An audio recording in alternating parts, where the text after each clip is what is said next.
My name is Claire Bennett. I am 32 years old, and I live in Philadelphia, Pennsylvania. The most painful thing in my life was not being looked down on by strangers, but growing up in a home where my own parents never truly saw me.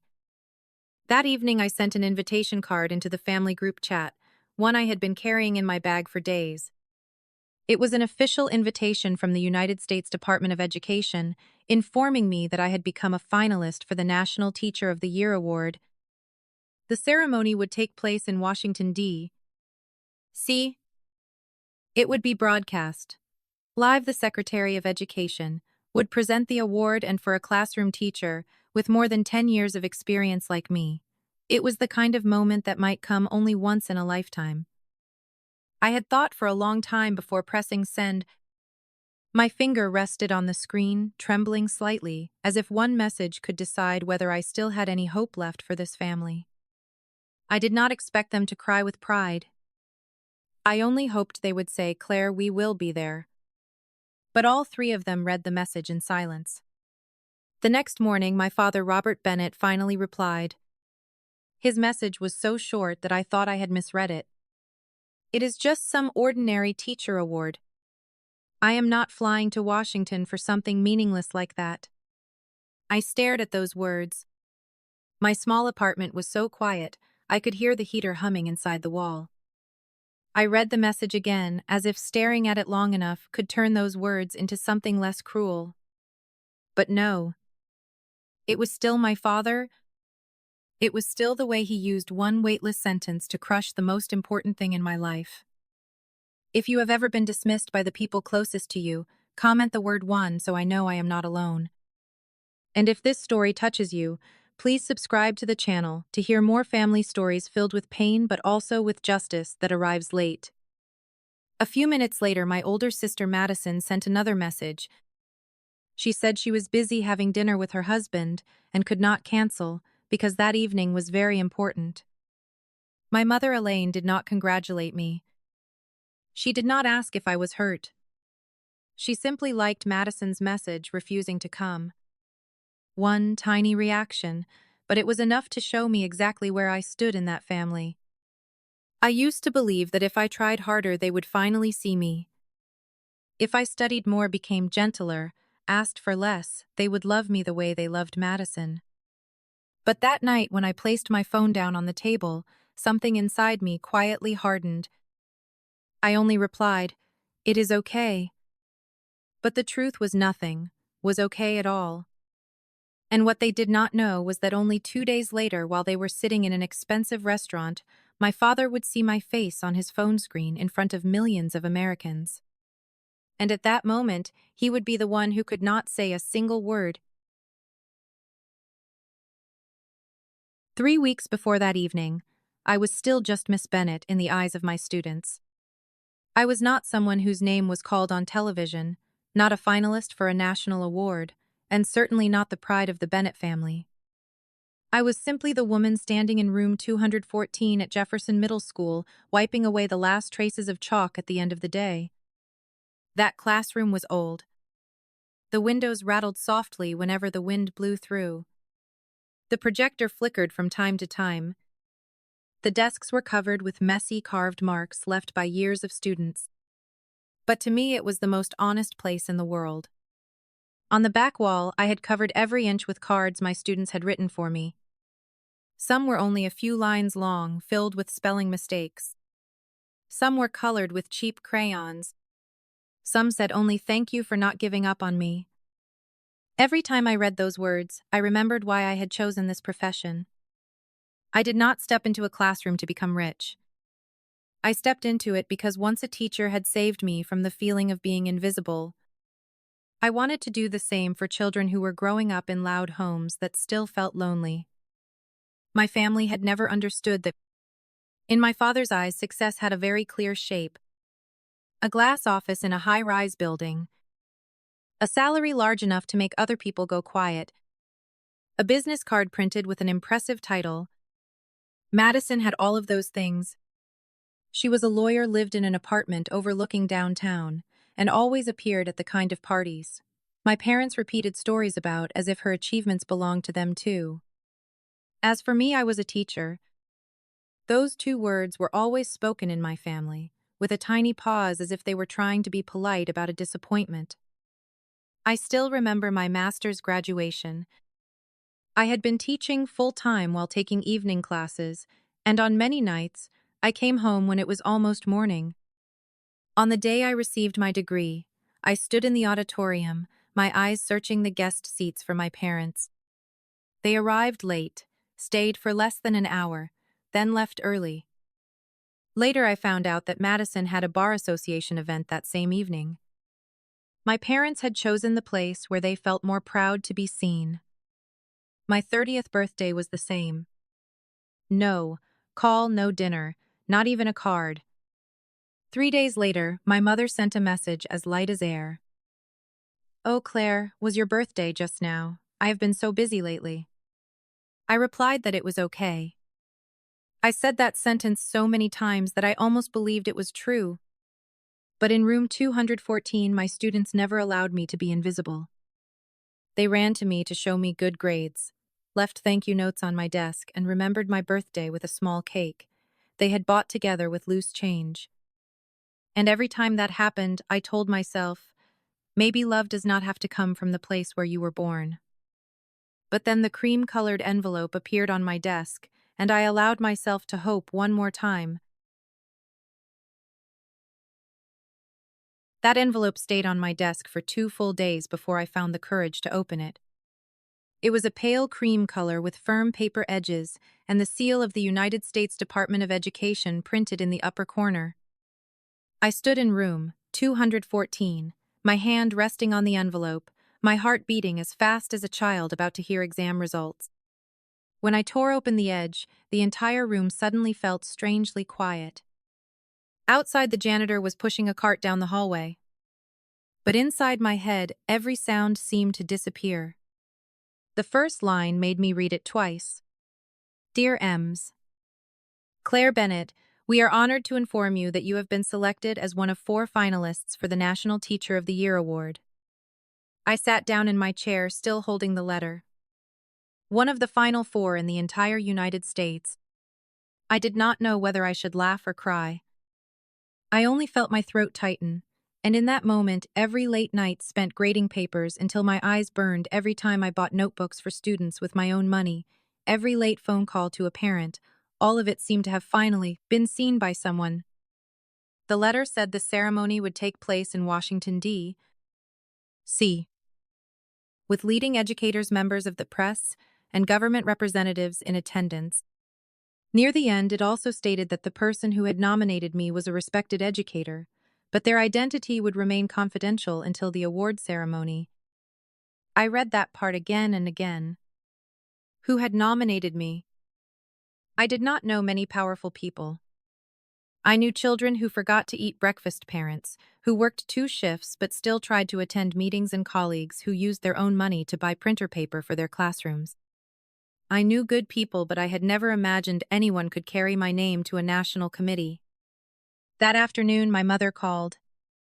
Her voice was so cheerful that for a second I thought she had already heard the news. But no, she only wanted to tell me that Madison had just won a major case. She said my father had already called the relatives to brag. She said the whole family would celebrate that weekend. I was about to say, Mom, I have something to tell you too. But my mother interrupted first. Claire, I have to call Madison back. She is waiting. The line went dead. I looked at the black screen, then at the letter on my desk. On one side was my mother's bright voice because of Madison. On the other was the greatest achievement of my life, lying silently under the classroom lights. That evening, I brought the envelope home. I placed it on my small dining table, made tea, then opened the family group chat. I typed and deleted. Some sentences were too long and sounded like I was begging. Some were too short and sounded as if even I did not believe I deserved this. After the final edit, I kept only what mattered. I said I had been selected as a finalist. I said the ceremony would be in Washington. I said it would mean a great deal if they were there. Then I attached the invitation letter. My finger hovered over the send button for a very long time, because somewhere inside me there was still a little girl who kept believing that this time her family would be different.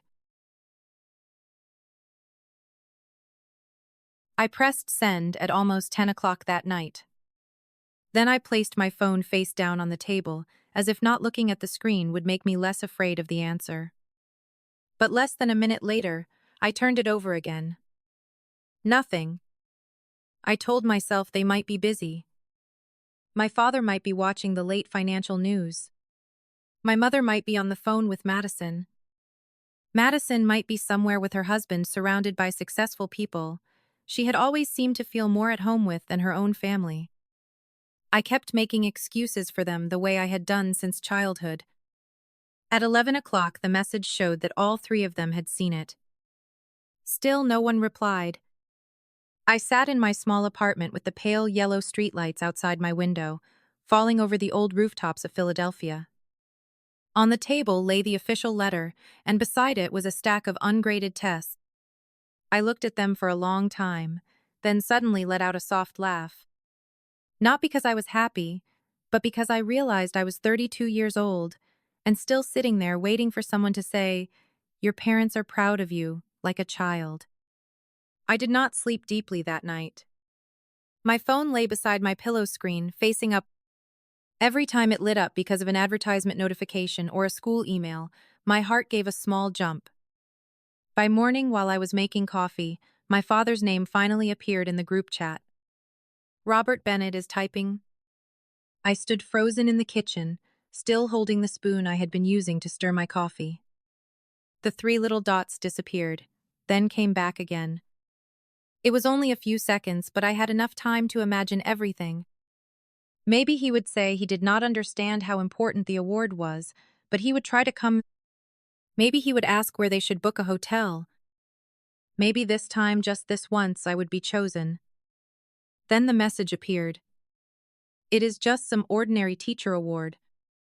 I am not flying to Washington for something meaningless like that. I did not cry right away. Some wounds do not make you burst into tears. They only make something inside you go frighteningly quiet. I read that sentence again, word by word, and it felt as if my father had taken my profession, my life, and the children I loved, then thrown all of it onto the floor. Madison texted a few minutes later. She said she was so sorry, but she and Daniel already had an important dinner scheduled. Then she added one more sentence. You understand, right? I understood. I understood more than she thought. I understood that her dinner would always matter more than my milestone. I understood that in the Bennett family pride had only one seat and that chair had never once belonged to me. Then my mother liked Madison's message. Not one word for me. I put the phone down and looked at my trembling hand. In my mind, I saw all the times I had said, "It is okay just to make other people feel less guilty." But this time, those words were no longer meant to comfort them. They were a door closing somewhere inside me. I typed, "It is okay." Then I turned off the screen. But that was not even the worst part. Just as I turned back to my cold cup of coffee, Madison sent me a private message. Claire, let me be honest. You should really think about changing careers. Teaching is not going to take you anywhere. I am only saying this because I want what is best for you. I stared at those words, and for the first time in my life, I did not feel small anymore. I only felt tired. Tired of having to prove something my family should have seen a long time ago. I did not answer her. 2 days before my flight to Washington, my mother called me. Her voice was sweeter than usual, the kind of voice she only used when she wanted me to appear in the right place and not make anyone uncomfortable. Claire, come home for dinner on Sunday night. Madison has very big news. I looked at the suitcase lying open on my floor. One part of me wanted to refuse, but the part that had been trained for 32 years not to disappoint my mother made me say I would come. My parents' house sat in a quiet suburb. When I walked in, the dining table had already been set with their best porcelain dishes.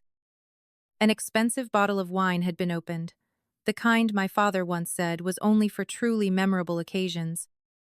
Madison sat near the head of the table, her blonde hair carefully curled, a diamond necklace shining under the lights. Daniel, her husband, sat beside her, quiet as usual. He looked at me and nodded with something almost apologetic in his eyes. My father stood and raised his glass. Tonight we are celebrating Madison. She has just become the youngest partner in the history of Harrington and Cole. My mother started clapping before he even finished speaking. Madison smiled, pretending to be modest. I congratulated her too. What hurt me was not Madison's success. What hurt me was that in this house her success was always used as a ruler to measure everything I lacked. My father swirled the wine in his glass, then looked over at me. And what about you, Claire? Still teaching those middle school kids? 7th and 8th grade, I said. Ah, right. When is that teacher ceremony of yours again? Tuesday. My mother cut a small piece of meat on her plate. Are you sure they cannot just mail you the certificate? Flying all the way to Washington just to receive a piece of paper seems a little excessive. I set my fork down. It is not a piece of paper, Mom. It is a national award. Madison let out a soft laugh. Claire, do not be so tense. Teaching is very respectable, but realistically it does not have much of a future. If you tried harder, you could do something bigger. My father immediately joined in. Madison is only 35 and already making 7 figures a year. You could do the same if you stopped limiting yourself to a classroom. Daniel quietly set down his glass. I think teaching is important too, Uncle Robert. When I was young, a teacher helped me through the hardest time of my life. The dining room fell completely silent. Madison looked at her husband with cold, sharp eyes. Daniel immediately went quiet, but his words stayed with me like a tiny match flame. When dessert was brought out, I stood and picked up my coat. My mother asked why I was leaving so early. I said I needed to prepare for my flight the next morning. Madison curled her lips. Flying economy to your little ceremony. I turned back and looked at her. No. The Department of Education is covering everything. First class. For the first time that entire evening, no one said a word. I smiled faintly. Congratulations again, Madison. Then I walked out of that house, carrying the silence of someone who had finally understood that she did not need anyone's permission to be worthy. I drove back to my apartment in silence. The Philadelphia night spread a thin blur of streetlight across my windshield, while Madison's soft laugh kept echoing in my head. Flying economy to your little ceremony. Some words seem to pass by quickly, but in truth, they cling to you for a very long time. When I got home, I had not even taken off my shoes before my phone rang. The name on the screen made my heart soften instantly. Grandma Ruth. Ruth Whitmore was my mother's mother. She was 84 years old and had been a principal in Pennsylvania for more than 30 years. She was not the kind of woman who covered people in sweet words. But every time she looked at me, I felt as if I did not have to become better, richer, or more impressive, just to deserve love. Claire, are you home? Her voice was warm and steady. Yes, Grandma. How was dinner? I stayed silent for a few seconds. She did not ask again. She always had a way of hearing the things I did not say. Finally, I answered softly. Same as always, Grandma. The other end of the line went quiet. Then she said slowly, Claire, did you read the letter from the Department of Education carefully? I frowned. Yes. Why do you know about it? She gave a very soft laugh. The letter said the person who nominated you wanted to keep their identity confidential until the ceremony, didn't it? My heart suddenly began to beat faster. Grandma. And did it say that person was a longtime educator who had nominated very few people throughout her career? I sat down on the edge of my bed. The small room suddenly seemed to shrink around me. You knew about this from the beginning. Ruth did not answer right away. I heard her inhale quietly like someone who had held a secret for too long and was finally allowing it to open. Claire, I have watched you since the first day you stepped into a classroom. I know how you stayed after school to tutor students for free. I know how you bought a winter coat for a boy who did not have one. I know about the letters parents sent to the principal saying you saved their children from dropping out. My eyes burned. You collected all of that? No. I preserved the evidence. There is a difference. I laughed through my tears. She continued, her voice growing lower. 6 years ago, I wanted to nominate you. But back then, you were still too busy begging for recognition from people who did not know how to give it. I waited until you could stand firmly on your own. I could not say anything. All those years when I thought I was invisible, it turned out there had been someone quietly seeing everything. I will be in Washington, Ruth said. And not only as your grandmother. What do you mean? You will know when the time comes. But listen to me, Claire. Do not bring your heart there, like an abandoned child. Walk into that room as a woman who has built her own worth through every kind day she lived. I tightened my grip on the phone. And what about our family? She was quiet for a moment, then said very softly, the truth has a way of finding people who have avoided it for too long. You do not need to drag them into the light. Just stand in your own. After the call ended, I sat beside my open suitcase for a long time. For the first time, Washington no longer felt like a place I had to go to alone. It felt like the place where a part of my life that had always been dismissed would finally be called by its real name. The next morning, I stood outside my apartment door with a small suitcase beside me. Philadelphia was colder than I had expected. The wind slipped across the old steps, making the edge of my coat move gently. I locked the door, then stood still for a few more seconds, looking back at the place where I had lived for years, with a feeling of having just enough and yet never enough. I did not bring many things with me. A dark blue dress, a pair of low heels, the draft of my speech, with its paper edges worn from too many revisions, and the letter from the Department of Education tucked into the innermost pocket of my handbag. But the heaviest thing I carried was not inside my suitcase. It was my father's sentence, Madison's laugh, and my mother's cold little reaction. At the airport, I walked up to the check-in counter with the awkwardness of someone used to handling everything alone. The employee looked at my ticket, then smiled. Ms. Bennett, your first-class seat is ready. It was only a simple sentence, yet it took me a few seconds to answer. First class. I thought of Madison and the smirk she had worn at dinner. I thought of my father, who still believed teaching was only enough to leave me living in a sad little apartment. Strange how sometimes life does not need to argue. It simply hands you a ticket someone else once believed you did not deserve. On the plane, the flight attendant called me Ms. Bennett, with gentle respect. The seat was wide, the window looked down over layers of silver-gray clouds, and a glass of water rested on a polished tray. I sat there with both hands in my lap, trying not to look too emotional. But when the plane lifted off the ground, my throat suddenly tightened. I was going to Washington. Not to beg anyone to believe in me, but to receive something I had quietly deserved for a very long time. When I landed at Reagan National, a driver was waiting for me with a sign that read Claire Bennett. He opened the car door, took my suitcase, and asked whether my flight had been pleasant. I answered politely, but a very small part of me still whispered, "Is this really meant for me?" The hotel was near the center of the Capitol, so elegant that I found myself walking more slowly as I entered the lobby. Crystal chandeliers scattered golden light across the marble floor. The receptionist greeted me by name, handed me the key to a suite, then said that if I needed anything at all, they would be happy to assist me. A suite. Not a small room at the end of a hallway. Not the cheapest option. Not the kind of thing I had always convinced myself was enough.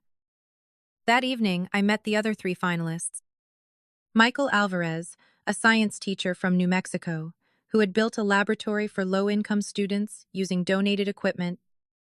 Priya Desai, an English teacher for immigrant children in Michigan. Jonah Reed, a special education teacher from Georgia, who had spent his career helping children who could not speak with words be heard in other ways. We sat beside one another at the reception, both nervous and unable to believe we were really there. No one bragged. No one tried to prove they were important.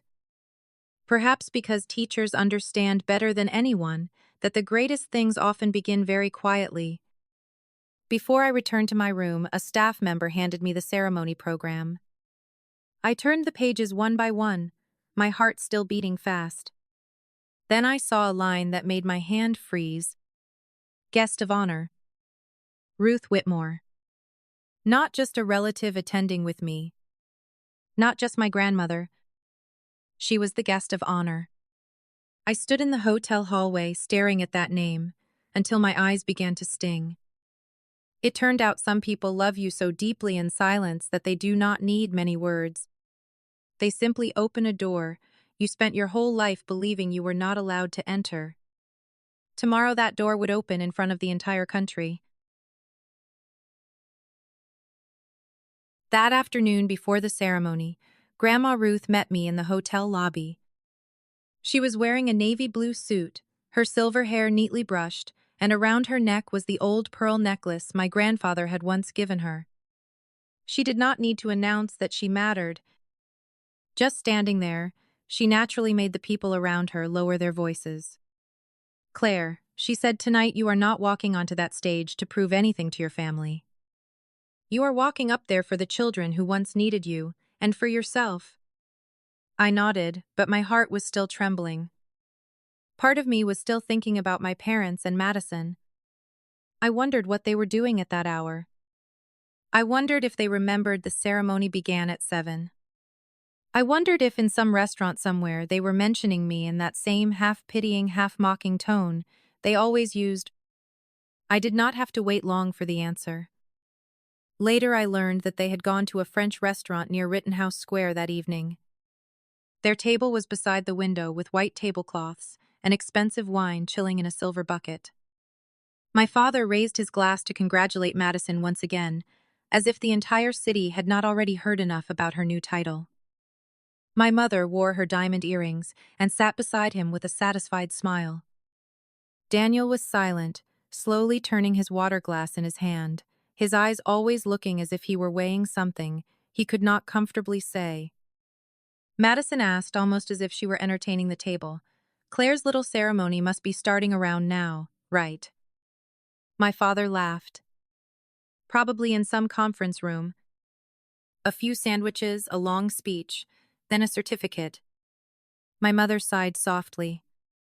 "I still think we should have sent flowers. After all, she is my daughter too." Madison set down her glass. "Mom, do not make it bigger than it is. Teachers always have awards. Dedicated teacher, pretty bulletin board, clean classroom. Something like that." Daniel looked up. But the invitation said National Teacher of the Year. The air at the table paused slightly. Madison glanced at her husband. "Daniel, you do not need to make everything so serious." And in Washington, more than 200 kilometers away, I stood backstage in a brightly lit auditorium. 2,000 people filled the seats beneath crystal chandeliers. Cameras had been positioned from several angles. American flags stood on both sides of the stage. A program assistant touched my elbow lightly and told me that when I heard my name, I only needed to follow the light. My heart was pounding so hard, I was afraid the person beside me could hear it. In that exact moment, I realized the strange distance between two worlds. In one place, my family still believed I was receiving a meaningless piece of paper.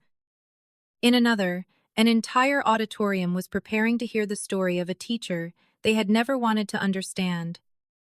If this were you, Do you think they would regret it once they saw the truth on the screen? Or would they just find a way to justify themselves? Comment your choice below, and do not forget to subscribe to the channel if you want to follow more real turning points in family stories like this. The host walked onto the stage. The lights softened. The conversations in the auditorium faded into silence. I closed my eyes for 1 second and heard Grandma Ruth's words again in my mind. Do not walk up there to be loved. Walk up there because you have already earned it. Then my name was called. I walked onto the stage in a beam of white light. In that moment, the entire auditorium seemed to turn into one wide blur. I could no longer see individual faces clearly. I could only see rows of people rising to their feet, and applauding cameras slowly turning to follow every step I took, and Grandma Ruth in the front row gripping a tissue tightly in both hands. The host introduced me in a formal voice I had never imagined would one day be attached to my name. Claire Bennett, English language arts teacher at Jefferson Middle School in Philadelphia, Pennsylvania. An educator who has spent more than a decade helping students in underserved communities find their voices again. Find their voices again. I heard that phrase and suddenly thought of myself. Maybe all these years I had not only been teaching my students how to write an essay or read a book, I had also been learning how to say that I deserved to exist even when my family refused to clap for me. The Secretary of Education stepped up to the podium. He said that before announcing the final result, each finalist would hear from a former student about the impact they had made. I had seen that in the program, but I did not know who mine would be. Grandma Ruth had only said she had arranged a surprise. Then the host said, "Please welcome Dr. Marcus Hill." I froze. From the other side of the stage, a tall man walked out. He wore a well-fitted black suit, his shoulders broad, his steps steady, and on his jacket was a Johns Hopkins badge. But I still recognized those eyes. The eyes of the boy who used to sit at the back of my classroom, always looking down, always wearing an old hoodie, even when it was hot, always hiding his hands in his pockets, as if he were afraid someone might see them shaking. Marcus Hill. Back then, he had been 16, so thin that his backpack seemed to pull one shoulder lower than the other. Once I found him sleeping in his mother's old car behind a closed grocery store. His mother was in prison, his father had disappeared, and Marcus was trying to come to school every day with an empty stomach and a despair far too heavy for a child. Marcus stood at the microphone. The auditorium fell silent. When I was 16, he began. I did not have a home. I lifted my hand to my mouth. I used to think I would not live past 20. I had no money, no stable family, and no reason to believe there was still a place for me in the future. Then I walked into Bennett's classroom. His voice tightened slightly, but he continued. She was the first person who realized I was not lazy. I was just hungry. She realized I was not disrespectful. I was just afraid. She never embarrassed me in front of the class. She simply left a sandwich inside my desk, stayed after school to help me write scholarship applications, and drove me to my college interview when I had no one else to go with me. I could no longer hold back my tears. Marcus looked straight at me. When I was accepted to Johns Hopkins, the first person I called was not a relative. I called Bennett. Because she was the first person who made me believe my life was not already over. The entire auditorium sank into a very deep emotion. No one coughed. No one shifted in their seat. There was only Marcus's voice, calm and painfully sincere. Today, I am a pediatric surgery resident. Every time I save a child, I remember that a teacher saved me first. Bennett did not change my life with grand gestures. She changed it with small acts of kindness repeated every day until I became brave enough to live. Applause rose like a wave. 2,000 people stood to their feet. Marcus turned toward me, his eyes red, then bowed his head gently. I stood there surrounded by lights and applause and finally understood something I had forgotten for far too long. I was not an ordinary teacher. I was living proof that when a person is seen at the right moment, they can survive.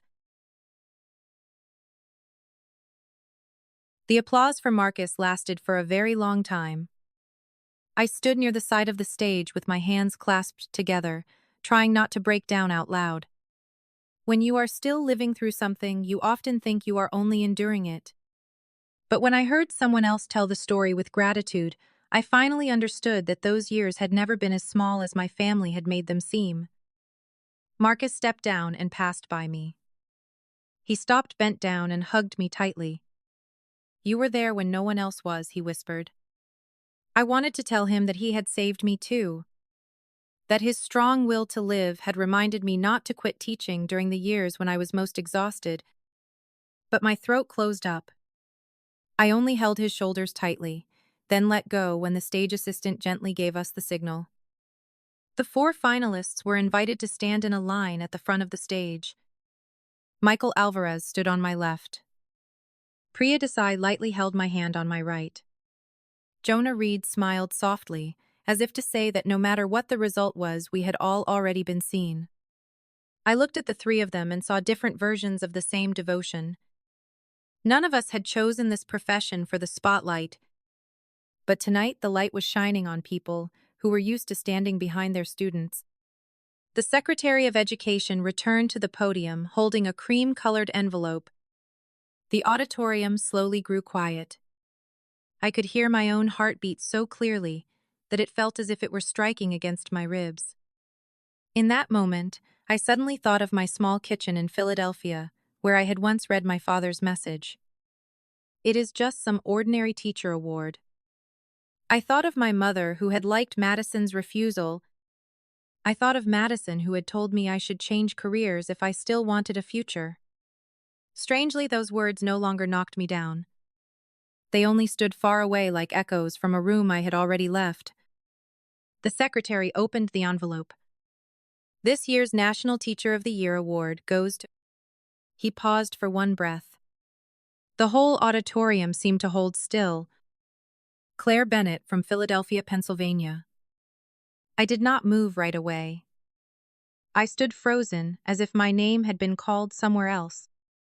Priya started crying before I did. She squeezed my hand hard, then gave me a gentle push. "Go, Claire. You won. You won." Those 2 words made my knees weaken. I walked toward the podium in short steps beneath the white lights. Applause rose around me, not polite applause, but the sound of 2,000 people recognizing a lifetime of quiet work. I looked down at the front row. Grandma Ruth had stood up. She was crying, but her back was still straight, her eyes shining as if she had seen this moment long before it arrived. The secretary shook my hand. He placed the crystal trophy into my hands, heavy and cold against my palms. "Congratulations, Ems." "Bennett," he said quietly. "Your grandmother told us you were an extraordinary educator. Tonight the whole country understands why." I looked at the trophy at the light reflecting along its crystal edges, then out toward the auditorium. Marcus was standing in the crowd clapping until his palms must have been red. He mouthed 2 words. "Thank you." But inside my heart the answer was clear. "No, Marcus, you are the reason I never gave up." A host guided me to the speaking podium. In front of me were the microphone, the cameras, and thousands of eyes. Behind me, the large screen displayed my name in bright white letters. Claire Bennett, National Teacher of the Year. I touched the edge of the podium lightly to steady myself. All my life I had been used to speaking in front of students, parents, and colleagues.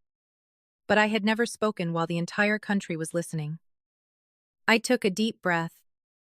And at that exact moment in an elegant restaurant in Philadelphia, my father opened his phone. In Philadelphia, my father did not open his phone because he remembered me. He only had a habit of checking the news between courses. On the table, the wine was still cold in the silver bucket. Madison was talking about the party for her new position, and my mother was smiling, as if every sentence my sister said deserved admiration. Then my father's phone screen lit up. A CNN notification appeared. Philadelphia teacher honored with prestigious National Education Award. My father was about to swipe it away. But the small photo beneath it made his finger stop. A woman in a dark blue dress was standing on a stage shaking hands with the Secretary of Education in front of a large screen that read National Teacher of the Year. That woman was me. My father sat motionless. The color slowly drained from his face as if someone had pulled a curtain away from a dark room. My mother noticed first. "Robert, what is it?" He did not answer. He only handed her the phone. My mother looked at the screen and the smile on her face faded little by little. "That is Claire," she said very softly. Madison snatched the phone. Her wine glass hit the edge of the table, spilling a red stain across the white tablecloth. She scrolled through the article, the photos, and then the video of Marcus saying Ms. Bennett had saved his life. "Impossible," Madison muttered. "She said it was just some teacher ceremony." Daniel looked at her. "No." Claire was very clear that it was a national award. "You just refused to read it." The air around the table froze. The jokes they had made only minutes earlier now returned sharper than knives. A small conference room. Sandwiches. A meaningless certificate. Every word collided with the truth glowing on the screen. My father opened the live video. On it, I was standing at the microphone with my hand resting on the crystal trophy. Beneath me was the caption, "Claire Bennett, National Teacher of the Year." My mother covered her mouth. Madison went silent, and my father stared at the phone as if it had betrayed him. At that moment, his phone rang. A golf friend was calling. My father did not answer. A message arrived right after. "Just saw your daughter on CNN. Why isn't your family in Washington?" My mother began receiving messages too. Neighbors. Her church group. Her book club. Everyone was asking the same question. "Where are you watching from?" Madison's phone kept lighting up. At first, people were congratulating her. Then a few colleagues asked why she was not at her sister's award ceremony. An older woman from the next table walked over. Her eyes were warm but curious. "Excuse me, are you the family of Ms. Claire Bennett? She is wonderful. You must be so proud." My father forced a smile. "Of course. Very proud." The woman looked around the table, then asked gently, "Then why aren't you in Washington?" No one could answer. My mother stammered that they could not find a flight. The woman frowned. "Washington is only a few hours away by car." Silence fell over the table, heavier than any accusation. The woman nodded slowly, as if she understood then, turned and walked away. For the first time in their lives, my family was sitting in an elegant place, dressed beautifully and drinking expensive wine, but no one saw them as admirable anymore. Because the truth had entered the room before I ever did. I stood at the microphone looking out over the sea of people in the auditorium. The stage lights shone directly into my eyes, making everything in front of me slightly blurred, but I could still see Grandma Ruth in the front row. She was no longer trying to wipe away her tears. She simply let them fall quietly and proudly, as if she had been waiting for this moment her entire life. On the teleprompter in front of me was the speech I had prepared. The lines were very safe. Thanking the committee, speaking about the importance of education, mentioning a few numbers about public school funding, and offering polished sentences, careful enough not to make anyone uncomfortable. I looked at them for a few seconds. Then I stopped reading. I placed my hands on the podium, took a deep breath, and began with the truest thing in my heart. When I was a child, I used to believe a person only had value if their family was proud of them. The entire auditorium went silent. I used to believe that if I were more obedient, more successful, and needed less love, then one day the people closest to me would look at me and say they finally saw me. I used to believe success had to come with a very high salary, an impressive title, a large house, or praise, loud enough to make other people look up. I paused. In front of me, several people lowered their heads to wipe their eyes. But then I became a teacher. And my students taught me something no university ever could. That a person's worth is not measured by how many people applaud them, but by how many people they helped not give up. I turned toward Marcus, who was sitting near the aisle. He lowered his head, his hands clasped tightly together. Every day in old classrooms across this country, teachers are doing things no one records. They buy breakfast for students. They notice when a child is afraid. They stay after school to read the same essay for the third or fourth time, because they know that behind one clumsy piece of writing there may be a life waiting to be believed in. My voice began to tremble, but I did not stop. I am standing here tonight not because I am more special than other teachers. I am standing here because someone saw me before the whole country did. My grandmother Ruth Whitmore taught me that a good teacher does not only teach a subject. A good teacher teaches students how to believe they still have a future. The camera turned toward Grandma Ruth. She placed a hand over her heart, her lips trembling, but she still smiled. Grandma, without you, I might have believed what other people said about me. I might have thought this profession was small. But you showed me that some work does not make people rich right away, but it does make the world less cold. I looked straight into the main camera. And to anyone who has ever been called not good enough, anyone who has ever been dismissed by family, anyone whose dreams have been laughed at by the people closest to them, I want to say this. Do not let the people who cannot see you become the only mirror you look into. Maybe they will understand one day. Maybe they never will. But your worth still exists even when they turn away. The auditorium rose to its feet before I finished the final sentence. Applause thundered like heavy rain after years of drought. I did not mention my father, my mother, or Madison by name. I did not need to. In a restaurant in Philadelphia, they were hearing every word through a phone screen, and for the first time they had no way left to pretend this story had nothing to do with them.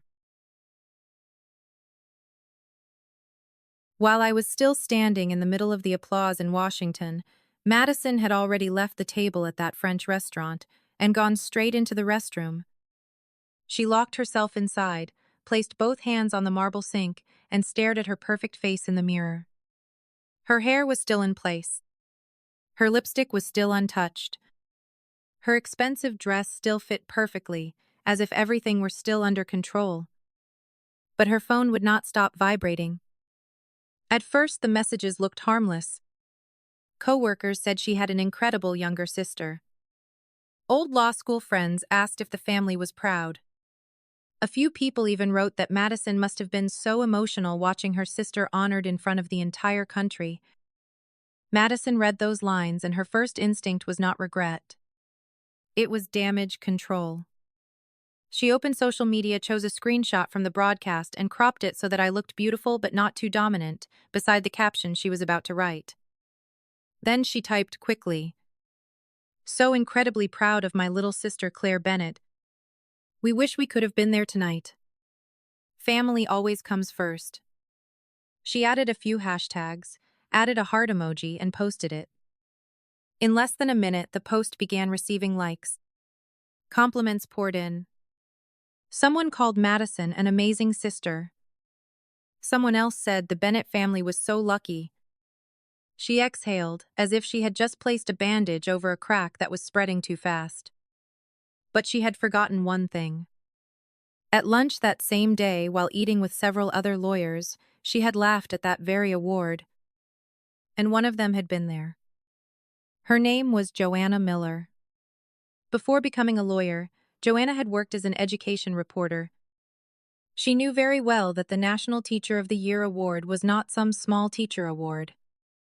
She had also heard Madison say that if I had any real ambition, I would not have chosen a classroom and a low salary. Joanna's comment appeared under the post like a pair of scissors cutting straight through the curtain of pretending. Strange. At lunch today, you called this a meaningless teacher ceremony and said your sister's career was going nowhere. Now family always comes first. Madison froze. Then everything exploded. Another person from that lunch confirmed it. Then another said she had heard it too. The post was screenshotted before Madison could delete it. Within minutes, it was on Twitter, then TikTok, then in parent and teacher groups across Philadelphia. If you have ever seen someone who hurt you, try to play the victim when the truth came out. Comment the word truth below. And if you want to keep hearing stories where justice arrives late but arrives at the right moment, subscribe to the channel so you do not miss the next part. By the next morning, Madison's law firm already knew. A senior partner called her into his office, his voice polite but cold. Madison, the client in the community education project, has requested a different attorney. She sat stiffly in the chair. That project had been her first major case after becoming partner. It was the one she had planned to use to strengthen her new position. But now the same words she had spoken over an elegant lunch had come back to pull her down. My father did not escape other people's attention either. At the golf club, the friends who once respected him asked why he had not been in Washington. My mother went to a church gathering and heard people speak about my speech with emotion, then look at her with eyes that did not need to say everything out loud. No one shouted. No one accused them in front of a crowd. But sometimes shame does not need a sound. It only needs other people to know the truth. 2 weeks after the award ceremony, I agreed to return to my parents' house. Not because they had convinced me. Not because I missed the feeling of sitting in that living room where every kind word for Madison had always come more easily than any recognition for me. I went back because for the first time in my life I was no longer afraid of disappointing them. The house looked the same. The white fence had been freshly painted, the bushes by the porch were neatly trimmed by my mother, and an autumn wreath hung on the door like a portrait of a perfect family. But when I stepped inside, everything within it carried a strange silence. My father was sitting in his armchair with both hands on his knees. My mother sat beside the window, her eyes red. Madison stood near the fireplace, with her arms crossed the diamond ring on her finger, catching the warm yellow light. No one hugged me. That was fine. I had not come there to be hugged. My father cleared his throat. Claire, we need to talk about what happened. I stood in the middle of the living room without taking off my coat. What happened is that I was honored, and none of you came. My mother hurried to speak. You have to understand, if I had known the ceremony was that important. I sent you the invitation, I interrupted, my voice calmer than I expected. It clearly stated the name of the award, the location, the live broadcast, and the Secretary of Education. I did not hide anything. You simply did not read it. My father frowned. We made a mistake. Families should not hold on to one mistake forever. I looked at him. A mistake is forgetting to buy a birthday cake. A mistake is remembering the wrong time for an appointment. But when you read the most important invitation of my career and called it meaningless, that was not a mistake. That was a choice. The room went completely silent. Madison let out a dry laugh. So what do you want, Claire? Do you want the whole family to kneel and apologize? Do you want everyone to say you are the winner and we are the villains? I turned to her. I do not need you to say I won. That night I won something far more important. I won back the right to stop begging you to value me. Madison's face reddened. You are blowing all of this out of proportion because of one ceremony. No, Madison. I stepped closer, close enough that she could not avoid my eyes. This was not one ceremony. This was 32 years of sitting on the edge of my own family. It was the times Mom and Dad left my graduation to go to your party. It was forgotten birthdays. It was every achievement of mine being made smaller so it would fit inside everyone else's discomfort. And it was you pretending to be proud online rather than admitting you had looked down on me. Madison pressed her lips together. For the first time, she had no sharp answer. My mother burst into tears. Claire, it hurts me when you say that. I looked at her for a long time. That sentence once would have softened me immediately. I used to fear my mother's tears more than my own pain, because every time she cried, I became the one who had to apologize. Not anymore.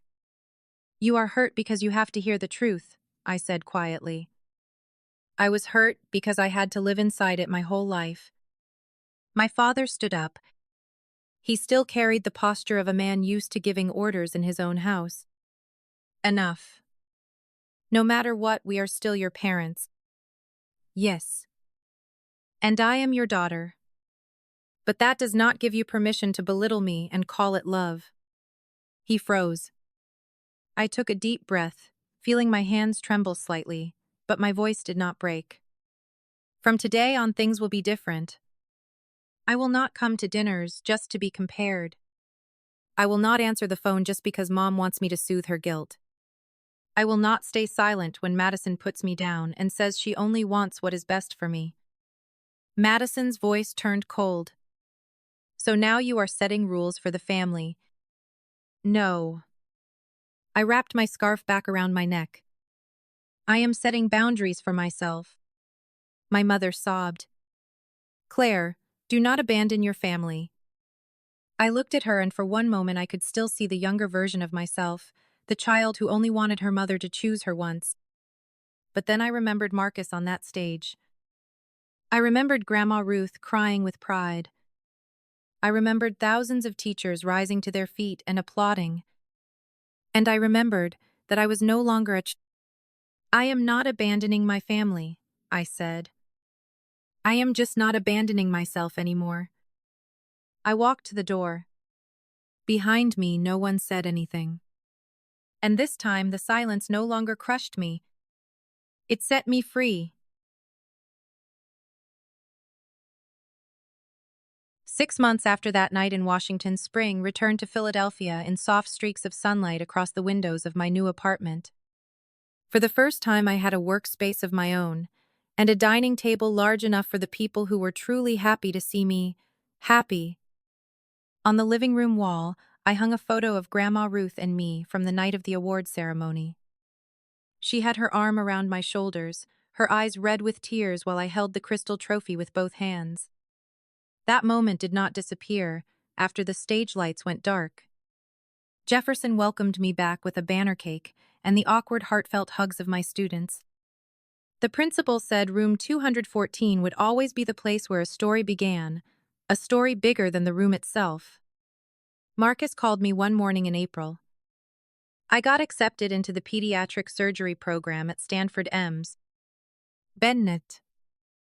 I wanted you to know before I posted it online. I sat down in my chair and cried like someone who had just received an award all over again. My family still called. My mother called more often than my father. Madison was almost completely silent.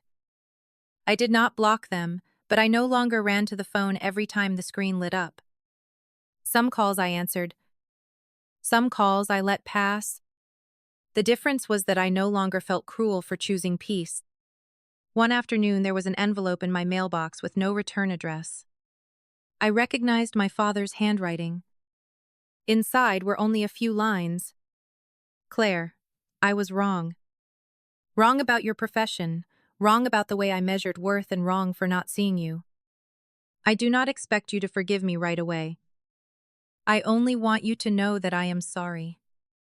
I read the letter twice, then placed it on the table. If I had been the woman I was years ago, I probably would have called him immediately. I would have rushed to forgive just to hold on to one fragile piece of family. But the woman I was now understood that I did not need to respond right away to prove I was a good daughter. I would answer my father. Maybe one day. But it would be when I was ready, not when he needed to feel lighter. If you were Claire, would you forgive immediately, Or would you keep your distance and heal first? Comment your choice below. And if you want to hear more stories about family boundaries and justice that arrives late, subscribe to the channel so you do not miss the next story. That evening, I returned to my old classroom. The cards from my students still covered the back wall. I reread one very small card written in crooked handwriting. Thank you for seeing me. It turned out that what I had been searching for my whole life was not applause from my family.